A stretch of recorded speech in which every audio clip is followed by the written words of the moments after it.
Assalamualaikum warahmatullahi wabarakatuh. Saya Bella Ainun Eka Wardani, NIM 18650169 dari Farmasi 6B, akan menjelaskan analisis kandungan akrilamida dalam ubi goreng di Kota Manado menggunakan kromatografi cair kinerja tinggi atau KCKT. Akrilamida dapat dihasilkan akibat pemanasan suhu tinggi yang lebih dari 120 derajat Celcius dalam makanan dengan kandungan karbohidrat tinggi. Akrilamida yang terdapat dalam makanan tidak hanya berasal dari cemaran luar, tetapi disebabkan pencemaran asam amino dan gula yang terdapat dalam makanan pada suhu tinggi. Makanan yang digoreng atau populer disebut gorengan sangat digemari oleh semua kalangan.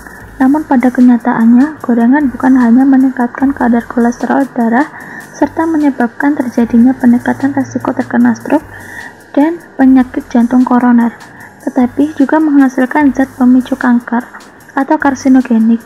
Hal ini sangat mengkhawatirkan karena dengan harga yang terjangkau, gorengan menjadi pilihan banyak masyarakat. Selanjutnya yaitu pengertian kromatografi. Kromatografi adalah teknik pemisahan fisik atau campuran zat-zat kimia yang berdasarkan pada perbedaan migrasi atau distribusi masing-masing komponen campuran yang terpisah pada fase diam atau stationary phase.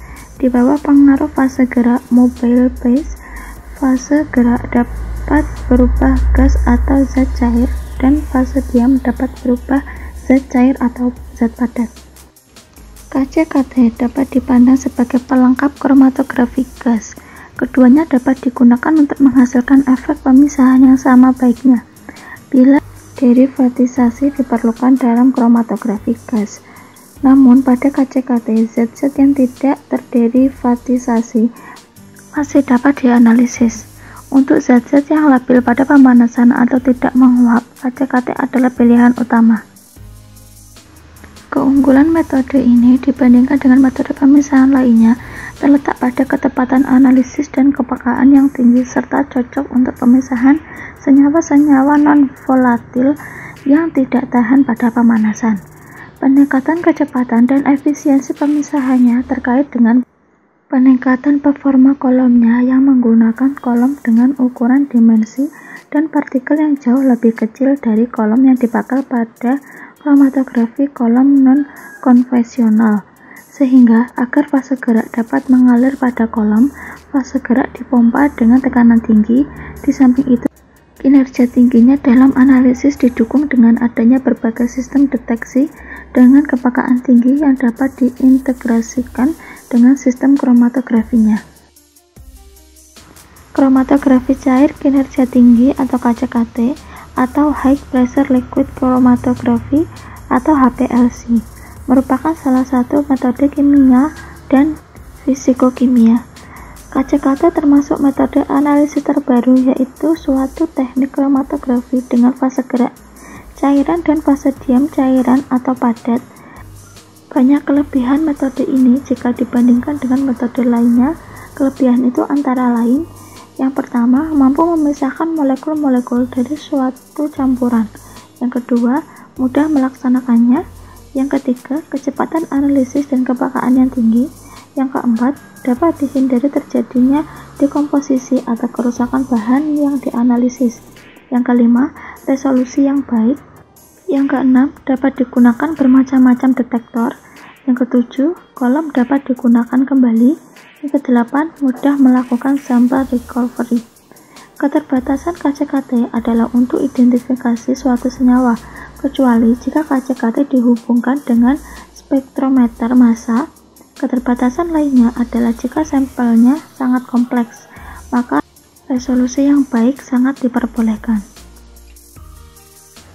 Selanjutnya yaitu prinsip kerja kromatografi cair kinerja tinggi. Prinsip kerja HPLC atau KCKT adalah sebagai berikut. Dengan bantuan pompa fase gerak cair DOR, cuplikan dialirkan melalui kolom ke detektor. Cuplikan dimasukkan ke dalam fase gerak dengan cara penyuntikan. Di dalam kolom terjadi pemisahan komponen-komponen campuran. karena perbedaan kekuatan interaksi antara solut-solut terhadap fase diam. Selanjutnya yaitu metodologi penelitian.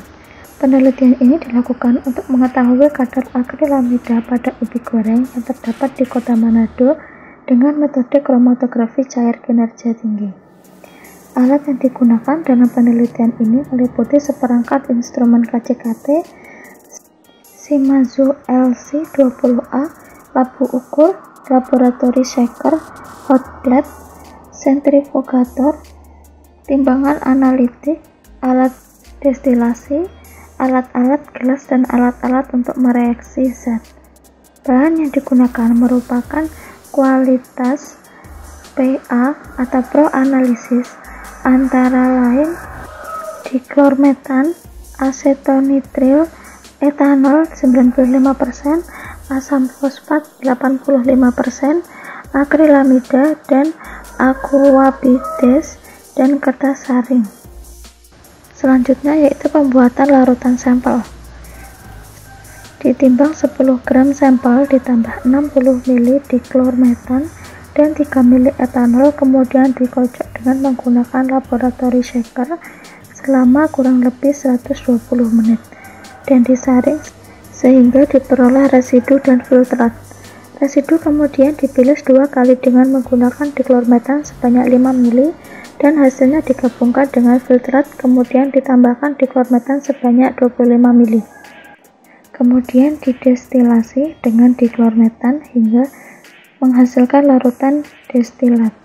Selanjutnya larutan destilat disentrifugasi selama kurang lebih 30 menit menghasilkan larutan destilat tanpa minyak yang kemudian dibekukan dalam freezer selama 3 jam untuk mendapatkan larutan sampel.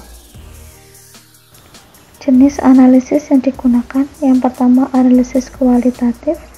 Analisis kualitatif akrilamida dapat dilakukan dengan membandingkan waktu lambat yang sama atau identik dari kromatogram pada penyuntikan larutan sampel dengan kromatogram pada penyuntikan larutan baku pembanding akrilamida pada kondisi KCKT yang sama.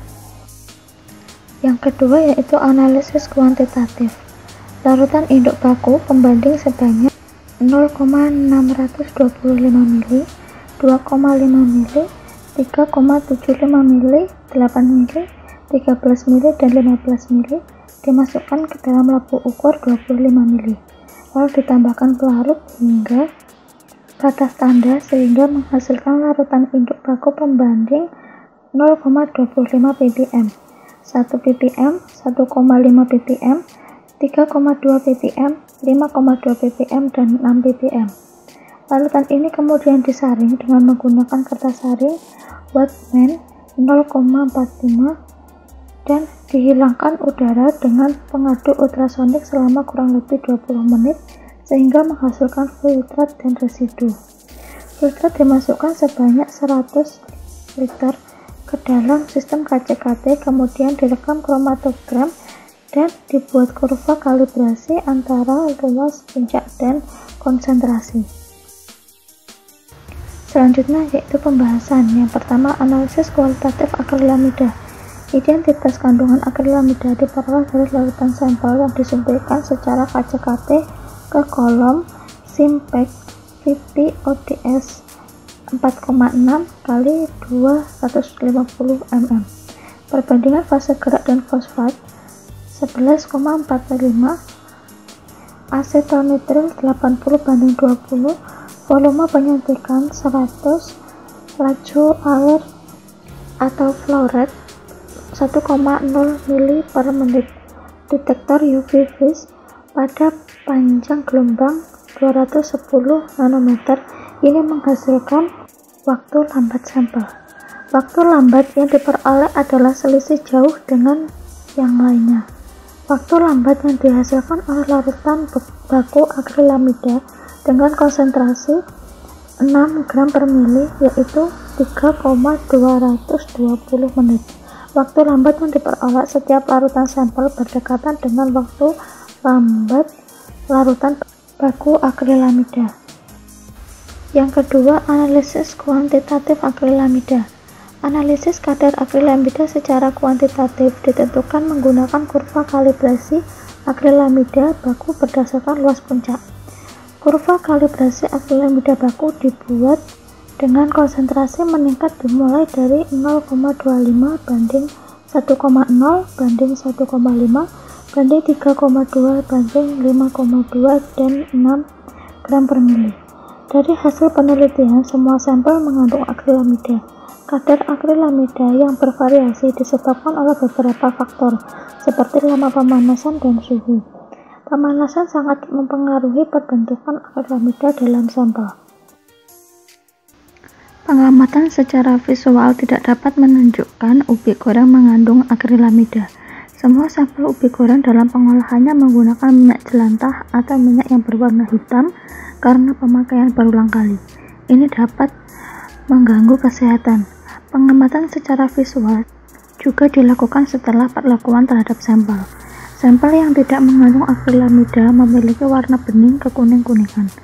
Warna ini juga merupakan warna dari semua sampel yang mengandung akrilamida. Kadar akrilamida dalam sampel ubi goreng yang dianalisis masih berada pada kadar yang diperbolehkan, yaitu 50-500 mg per kilogram. Umumnya seseorang memakan ubi goreng sekitar 200 gram, jadi kadar akrilamida yang dikonsumsi seseorang tiap harinya yaitu 24.116,01 gram per 200 gram. Meskipun kadar akrilamida dalam ubi goreng masih jauh dari nilai ambang batas yang diperbolehkan, akan tetapi asupan akrilamida dalam makanan yang dikonsumsi dapat terakumulasi dalam tubuh dan dikhawatirkan dapat berdampak negatif terhadap kesehatan manusia. Akrilamida yang terakumulasi akan memicu terjadinya proses karsinogenik karena terbentuk glisidamida yang merupakan suatu epoksida yang bersifat genotoksik dan penyebab terjadinya kanker. Kesimpulan, berdasarkan hasil penelitian, maka dapat disimpulkan bahwa yang pertama, analisis kualitatif akrilamida menggunakan kromatografi cair kinerja tinggi atau KCKT menghasilkan waktu lambat kurang lebih 3269 yang diperoleh dari 7 sampel ubi goreng yang beredar di 7 kecamatan Kota Manado. Semua sampel mengandung akrilamida. Sekian dari saya. Wassalamualaikum warahmatullahi wabarakatuh.